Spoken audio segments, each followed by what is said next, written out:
hey, the animals, they need liberation. That's what they need. So that's what we're going to create. Like, we don't have a choice. We don't have the choice to say like, oh, we should just give them bigger cages and get them better treatment because that's more realistic. Or we should get people to cut down on animal product consumption because that's more realistic. That doesn't matter because the animals need this to stop. So all I know is that we need a vision and we need to be committed to that vision and take action that's consistent with that vision.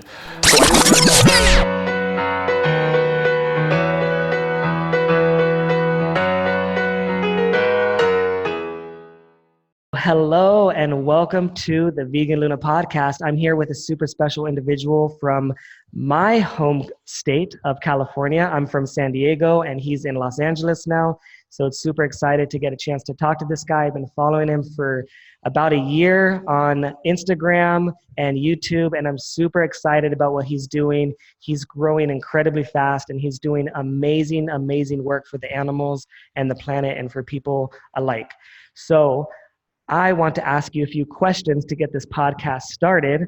I call them my quick... Thank you very much for that intro. That was really nice of you. Oh yeah, no, I'm a huge fan of yours and I love what you do. You inspire me every day and many people. Thank you. So I'm going to ask you 5 quick vegan questions, then we'll get in an introduction. So first of all, question number 1, where did the name Peace by Vegan come from? I have no idea. I was just searching for names and then I was thinking about, I like things to have meaning for some reason. Even though that sounds kind of cheesy when I say it like that, but I was thinking about what being vegan meant to me, and to me, it meant creating peace. The way that I always think about my vision is peace. Peace for the world, peace for all beings. That's how I used to say it at the very beginning, actually, and I was like, the way that I want to promote peace in the world is through veganism, so that's how it came about. Yeah, awesome. Okay, number 2, who are your top favorite activists that you follow? That's a really good question. I think that I'm going to give you a little curveball here because I've really gotten out of, having favorite activists because I realize that our movement is not about us. So for me, there are a lot of people whose work I admire, but there's no one that comes to mind when you say who's your favorite activist. I admire at the same time everyone and no one, because I'm like, this movement is really not about us, but at the same time I really admire anyone who's doing anything for the animals. I really don't have this thing now, at least, where I'm like, oh, like I like this person because of this, and it's like, of course there are people whose work I admire a lot, but I don't know, like really no one comes to mind when you say that, because I just really admire everyone. Maybe is there someone that inspired you to kind of do what you do? For sure, the first person who really inspired me to get active was Earthling Ed. He's the person who got me active for sure. No question about that, because he told me to come to a vigil on his Instagram stories, and that's how I first became active. That's how everything snowballed from there. So he's the one who got me into it for sure. Yeah, that's awesome. For me, it was Joey Carbstrong. Very similar. Amazing. Yeah. Yeah. All right. So question number 3, what is it going to take for us to get to a vegan world? I don't know. And I think anyone who claims that they really know, I don't really know, because I think what's going to happen is that we go through history and at some point something's going to happen that we have a vegan world, but to claim to know what that is to claim to be able to tell the future, and I really don't know. I know some great people, for example, at Direct Action Everywhere, they have a 50-year plan to create animal liberation based on history, which makes a lot of sense to me. For me personally, I don't know history well enough yet. I'm always studying it to have an idea, so I have some ideas of how it could happen. But the only thing I know that it's going to take is for each and every one of us to have that strong vision to believe in it, because I know so many people don't believe in it. And they're like, I made a post the other day that was like, hey, the animals, they need liberation. That's what they need. So that's what we're going to create. Like, we don't have a choice. We don't have the choice to say like, oh, we should just give them bigger cages and get them better treatment because that's more realistic. Or we should get people to cut down on animal product consumption because that's more realistic. That doesn't matter because the animals need this to stop. So all I know is that we need a vision and we need to be committed to that vision and take action that's consistent with that vision. So I know it's going to take that. But specifically what is going to cause that I really don't know. Yeah, no, I love the answer. That's great. Awesome. Yeah, it's no way to know for sure what the future is going to hold and what it's going to take. But you hit the nail right on the head. It's about that belief. It's about knowing that it's possible, because like the old old adage, if you believe it, you can achieve it. And if you don't believe it, then you'll never get there. So Yeah, that's for sure. great. All right, so next question is, what is the most ridiculous excuse you've heard someone use for eating animals? I don't know. They're all they're all like equally ridiculous to me. But to me, like it's not really about the specific excuse. I don't find specific excuses very ridiculous, because when people really use them as excuses, they're lies. Like, a lot of times when people say things like, oh, but plants feel pain too, or oh, but lions eat gazelles, they're lying. They don't really mean that. They're not really saying, oh, I would go vegan, but I believe that plants feel pain, so therefore I'm not going to go vegan. They're not saying that. Really what they're saying is, well, I really don't want to hear this right now. I don't want to change, so fuck you. That's what they're saying. So, I don't know. To me, what is ridiculous is rather the fact that people would rather rationalize and not face the truth because it makes them uncomfortable, rather than changing, which is the solution. That's what I find ridiculous. Yeah, for sure. That's great. All right, so this next question is a little bit personal, and you don't have to answer if you don't want to. But I've just been curious, as I grow in my own vegan activism. Sure.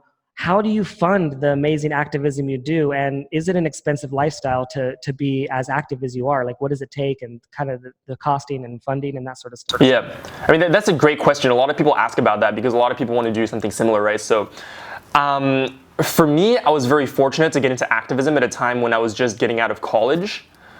And I went to college here in the United States. I'm not a US citizen, so I'm here on a student visa. And I graduated college after 4 years. And after that, for pretty much almost an entire year, my parents were still down to support me financially. My parents supported me financially through college because I was very fortunate. I have very supportive parents. And so they did that for about a year after I graduated college, which is just ending actually. And then towards the tail end of that, I got a job. I never wanted to be a full-time activist in the sense that I wanted to be paid to do activism. I still don't want to do that. But now I have a job with Rowdy Girl Sanctuary where I make their video content, I do their social media. So that is officially my profession, so to speak. So that's how I fund my life now. That's how I fund what I do. And on top of that, a lot of people ask how I travel so much. My amazing girlfriend is a flight attendant, and through her benefits, I get to travel for free as well. So that's how I've been able to travel a lot this year. So it's nothing miraculous. It's just that. It's just now I have a job. I have this really fortunate situation where I get to travel. And also moving forward, I plan on building different streams of income so that I can fund my activism. I never just want to rely on, even though I do have a Patreon, mostly because I wanted to learn from it and see how it works. But I never want to rely on, I just do activism. I want to be paid for that because I think it's so valuable. If my work is really that valuable, and this I think is what's going to bring value to people, is people sometimes ask me, well, how do I become a full-time activist? Well, if you really want to be a full-time activist, your activism has to be so amazing and bring so much value to the community or to animals, or just be so incredible that it makes sense for you to be compensated for that. And until you get there, it doesn't make sense that you're compensated for that. So for me, I think I'm far from delivering enough value to the community or to saving animals for me to be compensated for my work. So for now, I'm like, okay, I have a job. I plan on building, at least start with building a business on the side that has nothing to do with, that's still related to activism in the sense that I still want all my activities to help animals. But, until my personal work really reaches that level where it's just really that valuable, I don't intend on being full-time like that, if that makes sense. Yeah, for sure. I think you're very humble. I think you're a lot closer than you think. I believe in you, and I think that you'll get there, and faster than you think. And here's the thing too. I don't need to be a full-time activist in order to help animals full-time. I think that's where there might be a little misconception where people want to be a full-time activist. They're like, how do I do this work full-time? Where it's like, for me, I don't do my activism full-time, but I help animals full-time because my job is working for a sanctuary which helps animals. And even if I didn't work for that sanctuary, I would find a profession that helps animals. I was just looking into this, and I was also talking to people who work in different animal rights organizations. And even if you look at a lot of big animal rights organizations, they always have job listings that you can always apply to work at one of those organizations and things like that. So there are many different ways that you can use your skill sets to help animals, and it doesn't all have to be through personal activism. So if people want to get involved full time, I would say, well, even if your activism can't be full time, you can still find a way to help animals full time. Yeah, absolutely. That's a great point. I love the way you put that. All right, so those are the 5 quick vegan questions. So thank you. You did great, and I'm glad you enjoyed those questions. So now I just want you to let us know who are you and what are you all about? Sure. So my name is Ryuji. I go by Peas by Vegan. I think that's how people know me. It's funny because a lot of people who meet me don't even know my real name, which is totally fine. I don't expect them to. But yeah, so I go by Peas by Vegan, and I'm an animal liberation activist. Recently, I've been shifted. I've been what does it even mean to be an activist? I feel like it's there's this big thing in the entrepreneur community where they're oh, you put entrepreneur in your bio on Instagram, and now you're an entrepreneur, and it's well, no, you're not. And for me, I'm well, I can put animal liberation activist in my bio, but what does that even mean, right?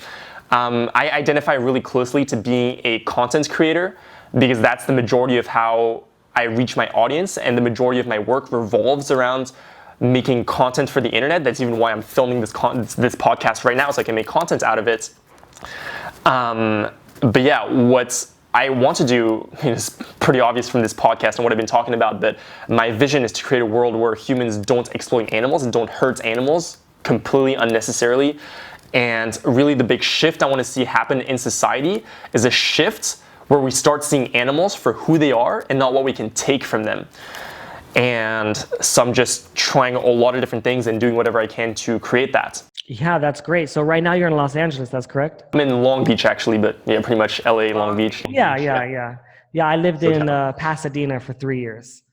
So I didn't go to Long Beach too often, but I know the Los Angeles area pretty well. So I think that's really, I think that's great. And it's great that you put it in that way where you're animal liberation activist. I don't even hear that term used quite as often. And it's also nice to point out what that really means for those people that just say, yeah, I'm an activist. And I like the analogy to entrepreneur because that's a great one. It really... And just real quick, I think this is important because I feel like sometimes it's easy for us to get caught up in actions that we're doing or things that we're doing. We're oh, I'm doing this and this and this and this. But we don't always keep the end goal in mind, or at least that for me, I didn't always keep the end goal in mind.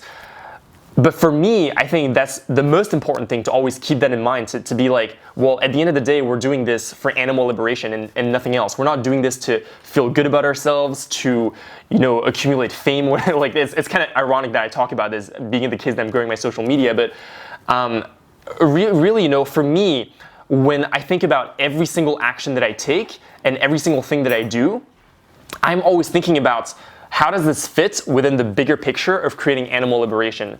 And that's really how I want to push people to think about their day-to-day actions. The way that I think about whether to do something or not is, well, is this going to help create animal liberation or not? And like I said earlier, I can't know for sure, but using my judgment, if I do feel like this is something that would help animal liberation, then I'm going to go do it.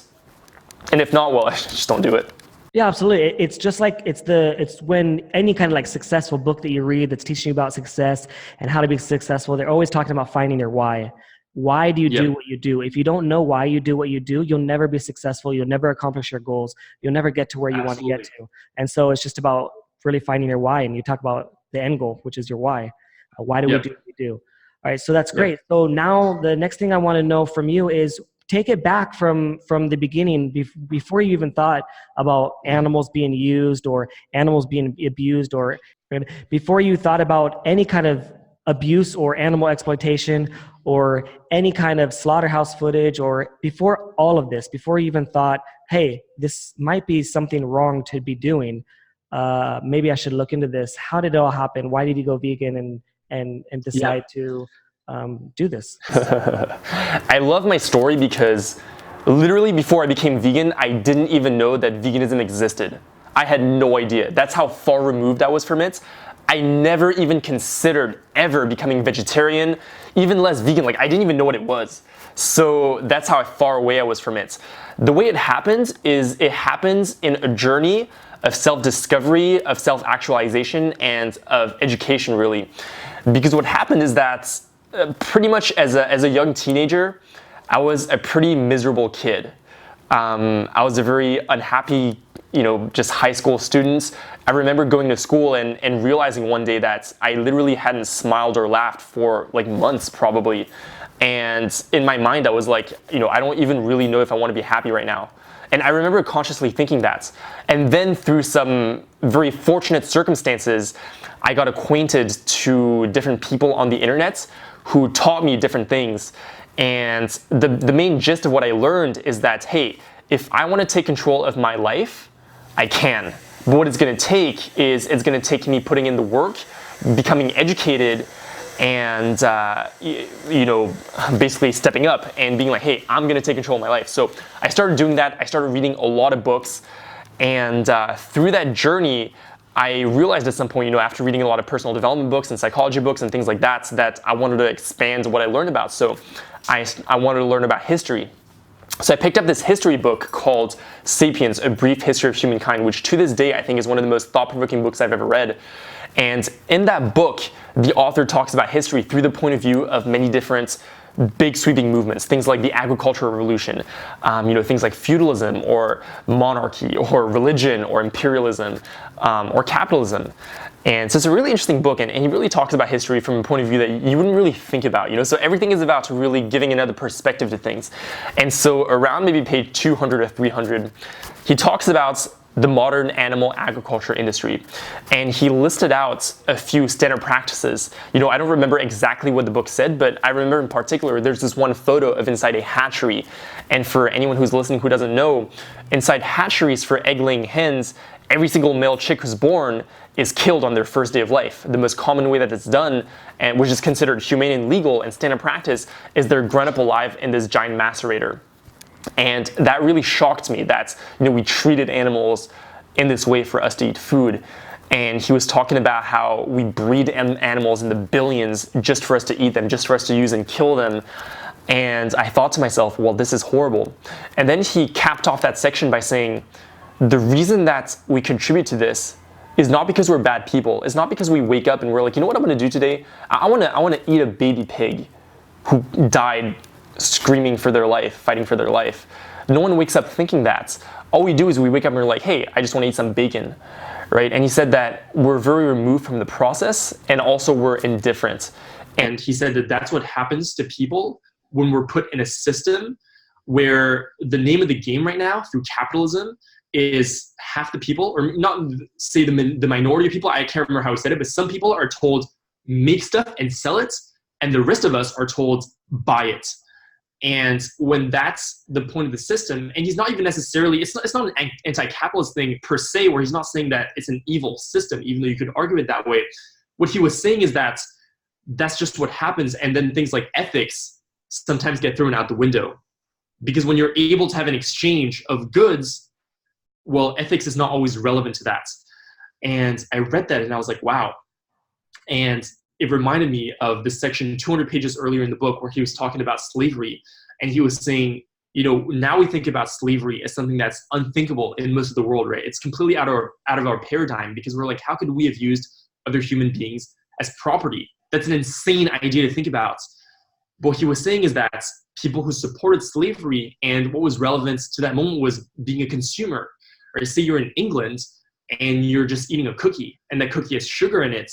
You're not thinking, the sugar came from slavery, so I shouldn't eat this cookie. You're just thinking, man, this is a nice ass cookie. Like, let me fucking eat this cookie.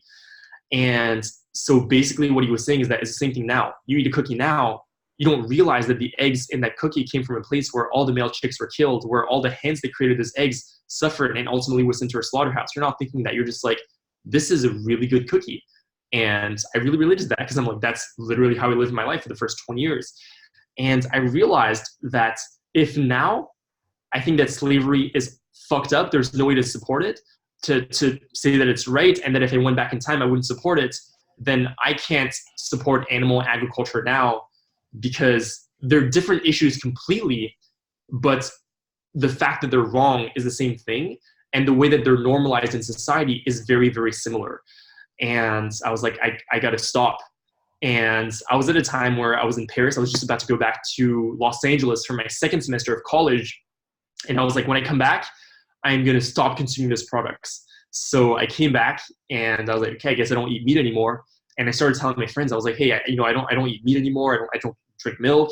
And one of my friends, I remember, he was like, so are you vegan or you're vegetarian? And I didn't even know, because I didn't know the word. All I knew was that this was wrong and I needed to stop supporting it. That's all I knew. And I don't know. So I had to look it up. I went on Google and I was like, difference between vegan and vegetarian. And I found this article that defined veganism as, veganism is a lifestyle where we refuse to partake in anything that hurts animals as far as practically possible. And I saw that and I was like, oh, that's me. That's the one that makes sense.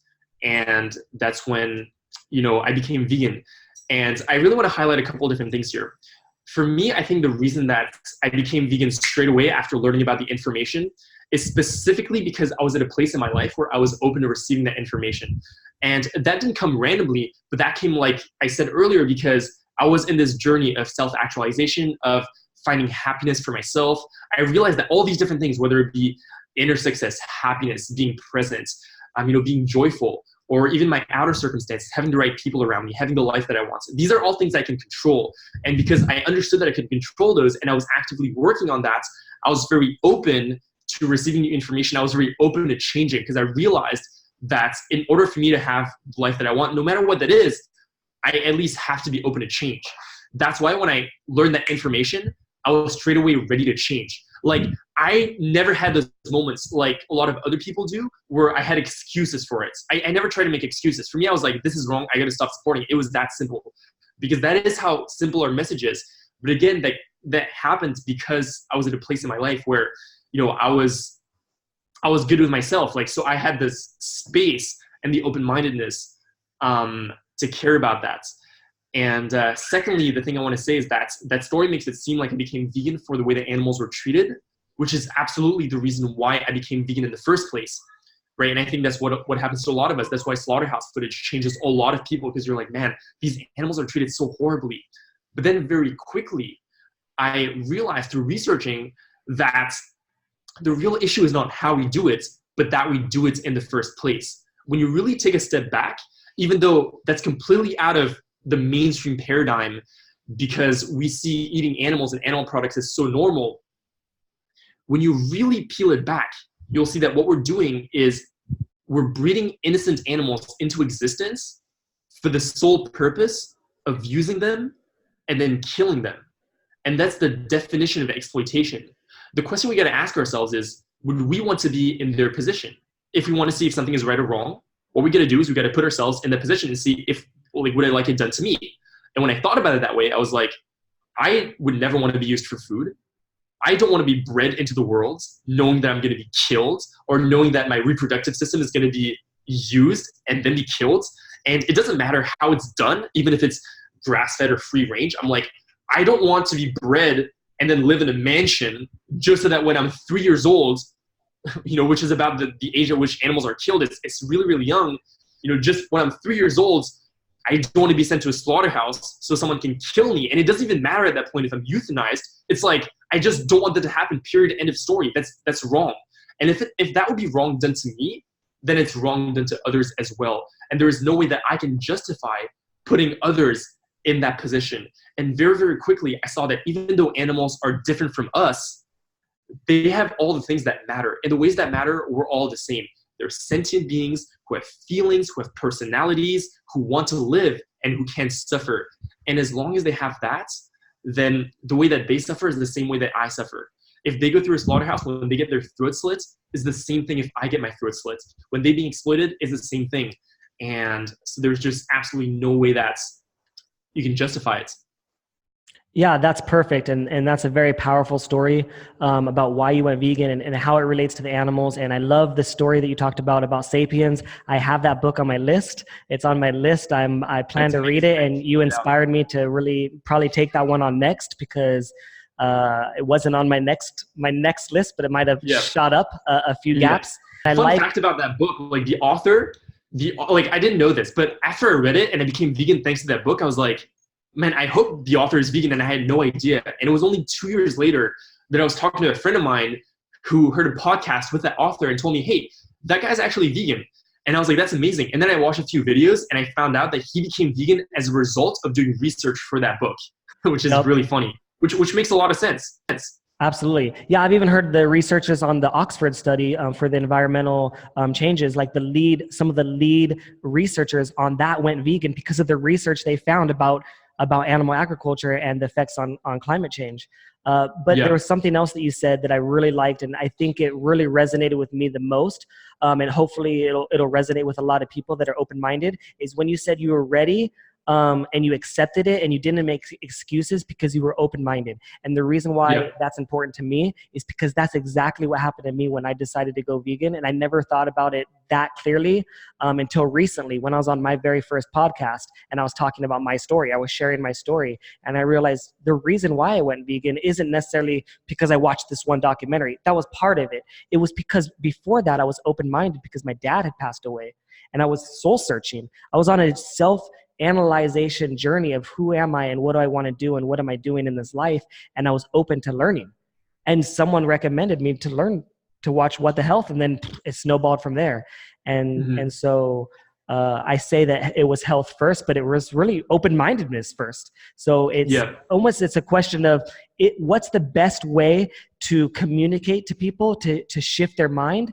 It's almost what's the best way to get them to an open-minded place before they're ready to receive that message. Absolutely. I think, one thing that we got to realize about veganism that's super related to what you just said is that sometimes people think that veganism is a cult or a religion or a belief. Let's put it like that, a belief, right? And I always clarify when people say that, because veganism is not a belief. The only belief that's involved in veganism is the idea that hurting others is wrong, or that causing unnecessary harm is wrong, or that killing is wrong.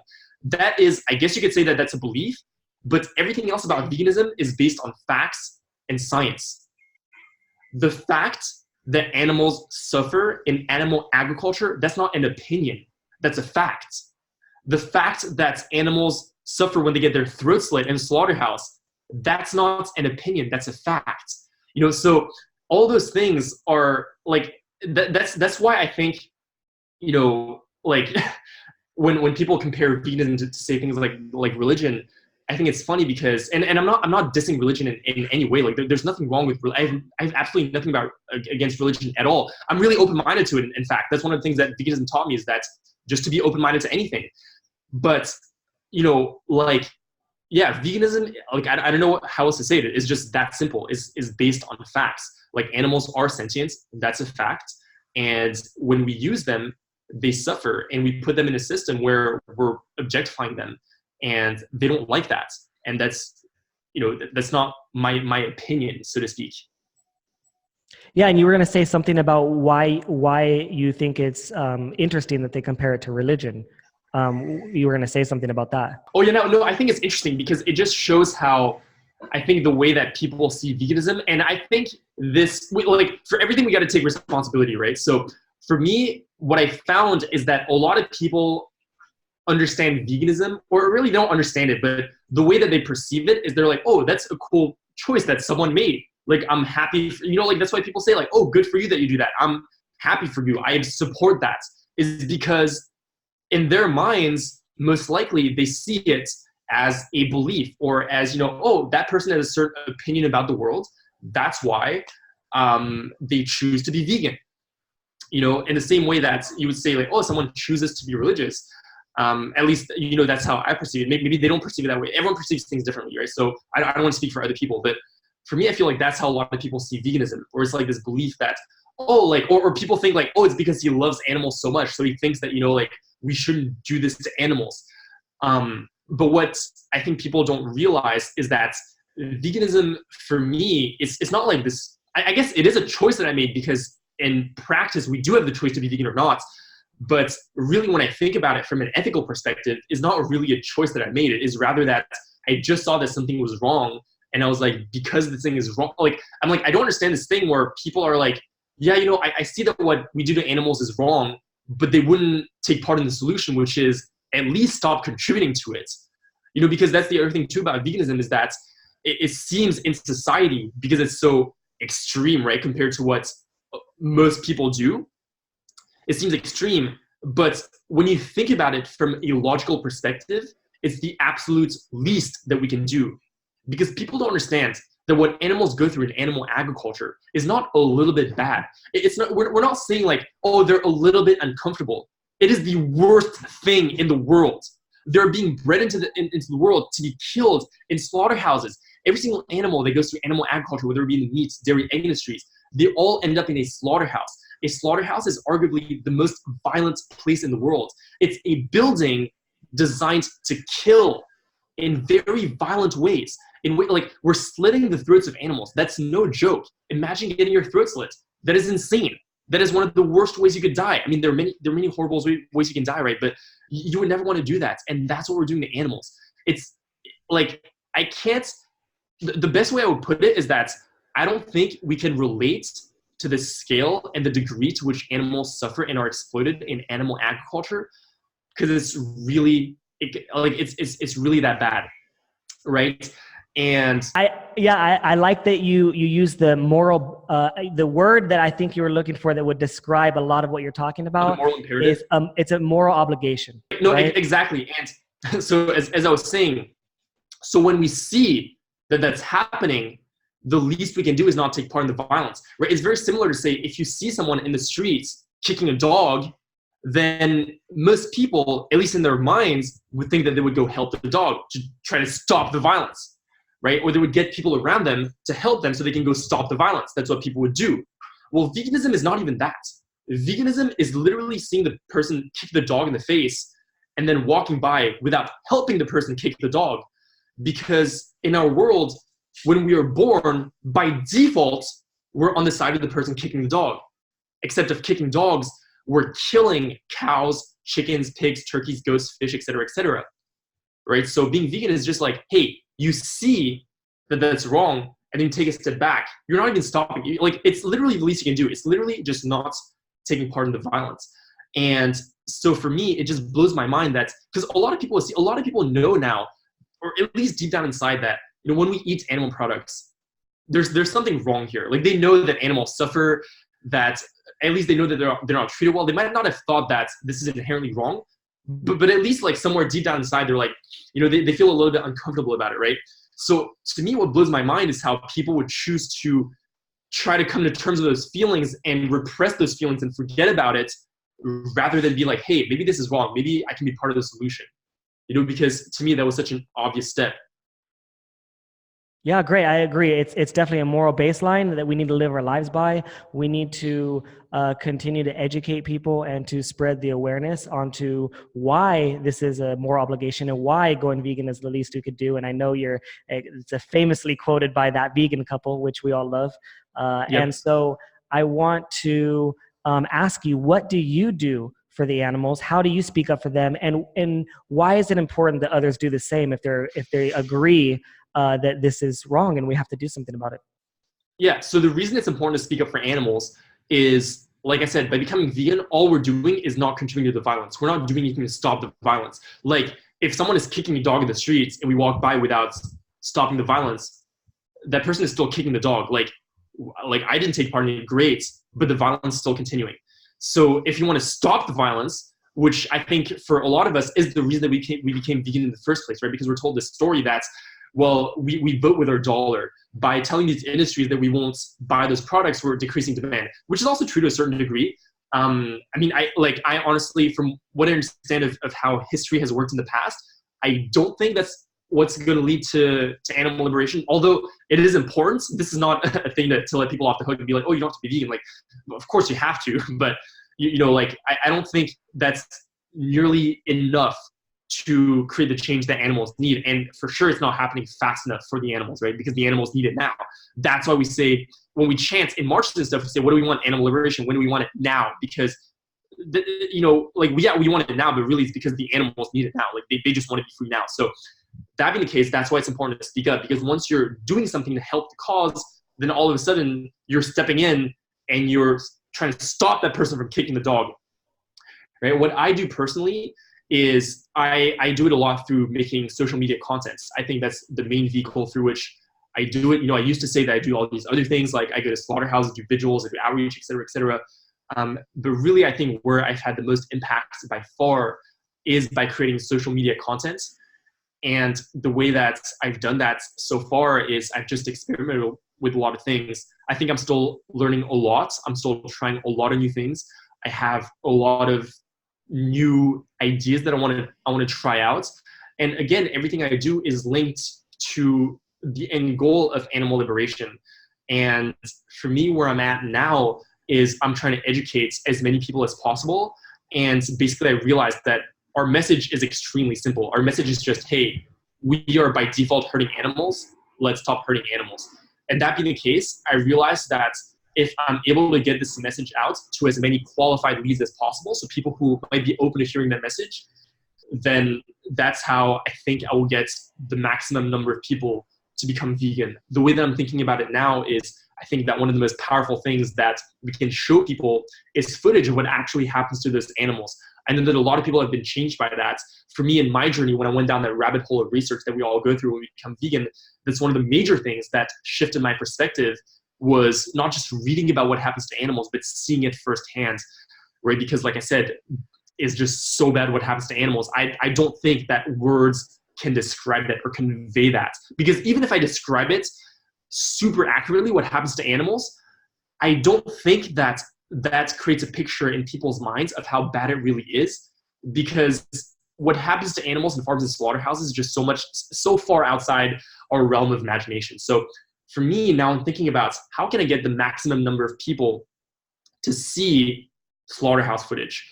And so the way I want to do that through social media is I want to look at it almost like a funnel. Like in businesses, they have funnels where they have different parts of the funnels, right? They have lead generation, lead conversion, and lead retention.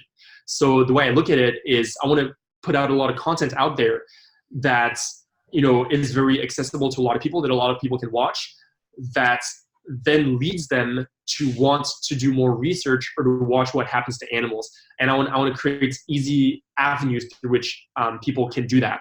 So that's how I'm kind of thinking about it now. But what I think is important about this story is how, even as I'm doing social media, even as I'm making videos, I'm always trying to make better, more effective content. I'm always thinking about how it can evolve. I think this is one of the things that I've seen massively not here in activist culture, so to speak, because I think we're not held accountable by anyone. For example, if you play a sport or you're running a business, then you have to improve because otherwise you're going to be outcompeted by others, right? If like your sports team doesn't train and actively tries to become better, then you're going to lose tournaments. Or if you don't actively build your business and become better, acquire new skills, well, then your business is just going to die.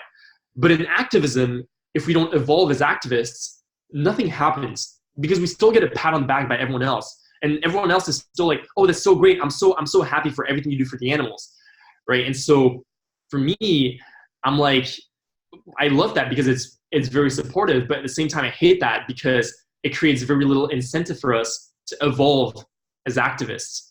For me, to this day and forever, I'm always thinking, how can I make my activism better and more effective? And not just like in these small ways, like I'm very aggressively tackling this. I'm very aggressively learning from others in many different fields. They're going to help me become better at activism.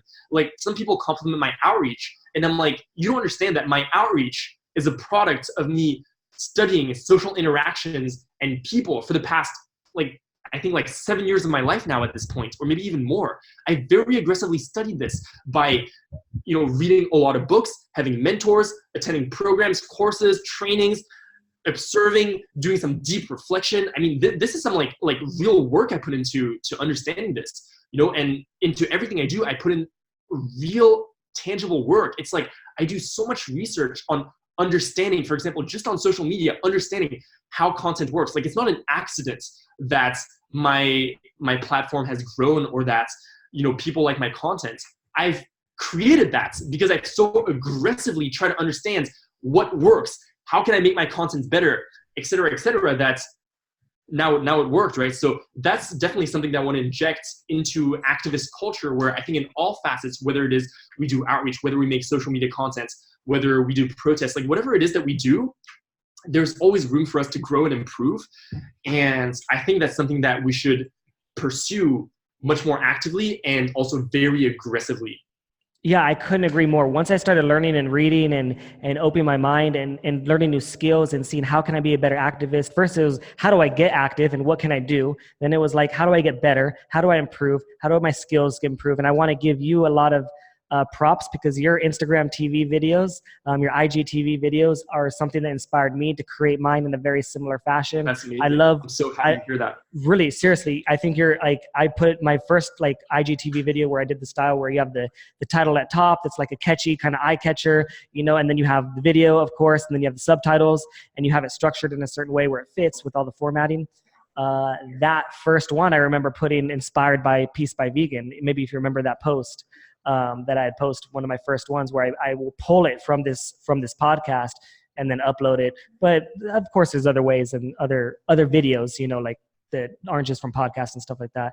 And I think that no, I'm super glad you brought that up, because a lot of people hit me up with the intent of starting videos. They're like, hey, I want to start making videos. I think this is awesome.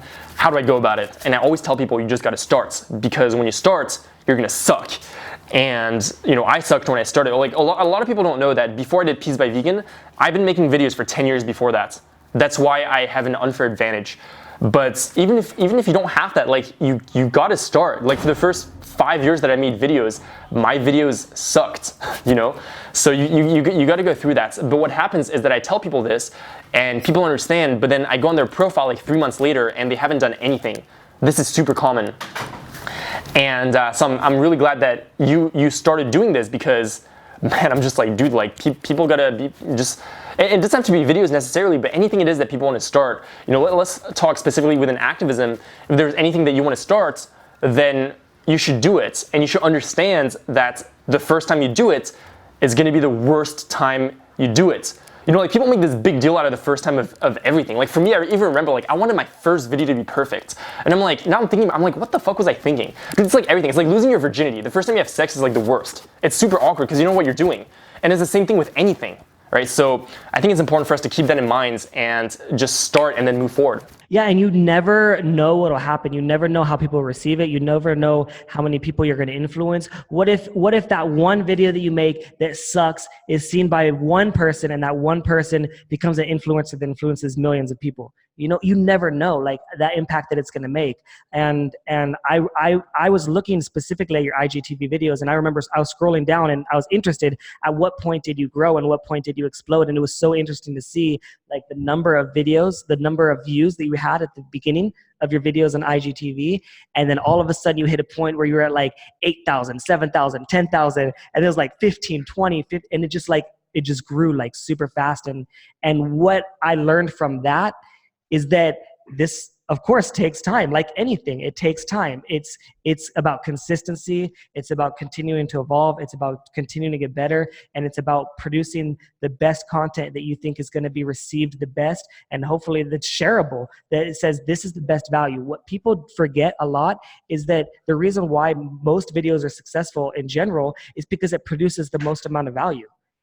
If it's great value, people are going to want it and people are going to want to share it. And you got to be thinking of the person that's watching it. Of course, we're thinking of the animals, and it's very easy to think about the animals. But before the animals, there's a middleman. It's that person that's watching the video that's going to make a decision what they're going to do at the end of the day with the information. Like what the information they receive from you or my video or anybody's video, right? It has to go through that person before they can help any animals. So I think it's interesting to think what value do you bring to that person. It could be a variety of types of ways that we could be valuable for sure. No, absolutely. I mean, I always think about exactly who I like. This is just like a quick side note, but I think it applies to all forms of activism. I guess especially outreach, is that I'm always very conscious of who I'm speaking to. And what I mean by that is I feel like specifically on social media, there is this overwhelming tone where the way that people produce animal rights content is content to respond to trolls or haters. You know, they're like, I know you say that plants feel pain, but this. Like that's kind of like the tone of it. And for me, I never wanted to fall into that because for the most part, what I found is that those people are what you would call unqualified leads. They're not open-minded. I know that even though those people may seem like there are a lot of them because they're really loud, they're not necessarily, I mean, they might be the majority, I have no idea, but I don't think they're the majority, I just think that they're the loudest. Next to them, there's so many people who are actually open-minded and independent thinkers and critical thinkers who are open to receiving that message if you just laid it out in a very simple way. You know, the way that I think that Gary Yourofsky, for example, his speech has, so many people became vegan because of his speech.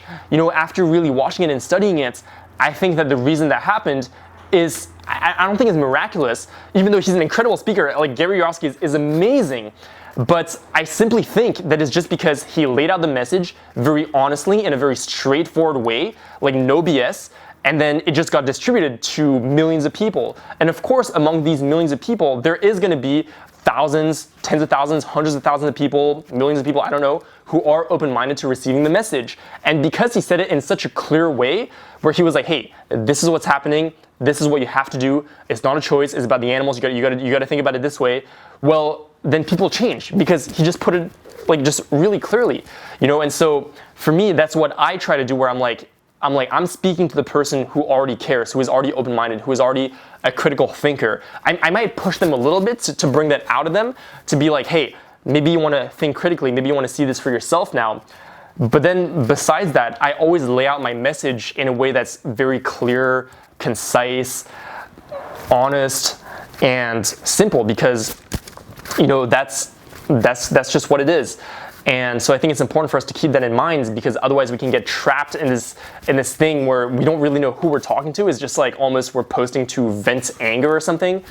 And although that could work, I mean, like, I don't know, like, I'm not as arrogant to claim to know what works, but I think we at least got to be conscious of that so we can think about it and be like, hey, what am I doing now? Am I actually doing something that's intentional because I see a certain result coming from it? Or am I just posting this because I feel angry and I just want to get it out? You know. Yeah, that's a credible point. I love that, and I haven't heard it been put quite that way. So I love that. That's great information. So before we wrap up, I want to ask you if there's any really one big thing that you want people to take away from this conversation, or one big thing that you've already said that you don't want people to forget. The one thing that I want everyone to know and remember is what happens to animals. For us to eat food, for us to clothe ourselves, the way that humans exploit animals is so bad, and we cause them so much suffering, that it's really beyond the scope of our imagination. I really want people to pause and think about this, and if you haven't seen this for yourself, I urge you to go watch this for yourself. A great place to start is the film Dominion. You can watch it on YouTube, but any place you go, try looking up what happens inside a slaughterhouse. Try looking up what happens inside a farm, and then think, would you like to be in that position? We got to understand that even though animals are very different from us, in all the way that matters, in all the ways that matter, they're exactly the same as us. They have feelings, they have personalities, they feel, they suffer the exact same way that we do. So we got to think, would I want to be in their position? Look at all the different industries. Do I want to be an egg-laying hen? Do I want to be an egg-laying hen in a so-called free-range facility, where it's the same thing, I'm just going to be slaughtered at the end? Do I want to be a pig in a farm? Do I want to be a cow in a farm? Do I want to be killed in a slaughterhouse? If the answers to these questions are no, then we got to recognize that we can't put animals in that position either. And yeah, that's the only thing I want people to realize and know. That's great. I love that. And you're absolutely right. Yeah, it's beyond words. It's hard to describe. And when you were talking about how seeing it in person is so much different than just reading about it or even watching a video. I mean, the first time I filmed slaughterhouse footage in Bali, I filmed pig slaughter and a halal cow slaughter. I pretended to be a meat inspector because I live in Kuwait. So I said I needed halal meat, and I had a Kuwait civil ID. So I was able to get inside the slaughterhouse and pretty much film anything that I wanted. at every angle. And so the thing that stuck out with me the most, that is nothing you could read or really understand unless you see it, was the screams. It was the screams of the pigs. Just the screaming of the pigs from being electrocuted, to be stunned before they're hung upside down and they have their throat slashed. That was the worst part. Seeing a pig that it looked like his legs were broken, his back legs were broken, and just seeing the slaughterhouse worker beating him to walk when his legs don't even work, and he just beat him until he finally made it to be electrocuted, to be hung upside down. And those screams still haunt me to this day, but they also motivate me and push me to fight harder. And I don't want those screams. I don't want those deaths. I don't want that footage really to go in vain. And I don't want their lives to be wasted. I want them to be a purpose, that they use those lives to help spread to others, to hopefully help end this. So I'm with you. I know that we do different avenues slightly, but really we do the same thing. We're content creators. You're absolutely right. I create content, you create content. The content is in the best interest of the animals and helping to end this. So I love that. So to end this, where can people find you? People love what you're doing. They want to see your story. They want to see your journey, and they want to follow you. Where can they find you? Sure. I mean, you can find me on all social media platforms. I've created an account on pretty much all of them. They're all Peas by Vegan. The main place I post on Instagram, but I'm gonna work more aggressively on YouTube videos that I'm very excited about, that I think are gonna tell the story of these animals in a new way. I'm always looking for new ways to package what happens to animals and new ways to get people, like you said, to become open-minded to the idea of receiving this information in the first place. So I'm very excited about what I'm gonna work on my YouTube channel. So definitely go subscribe if you're not already, or if you want to, I mean, up to you, but that's where you can find me. Yeah, absolutely. Everybody subscribe to this guy. His content is amazing. Everyone is super passionate about what he's doing, and they love the message, and they can see the conviction when you speak, and it's making waves. So keep up the great work, and I'll be following you along the way. All right. Thank you so much for your time. I can't wait to see you, and we'll be sharing this soon. All right. Take care, brother. Yeah, for sure, man.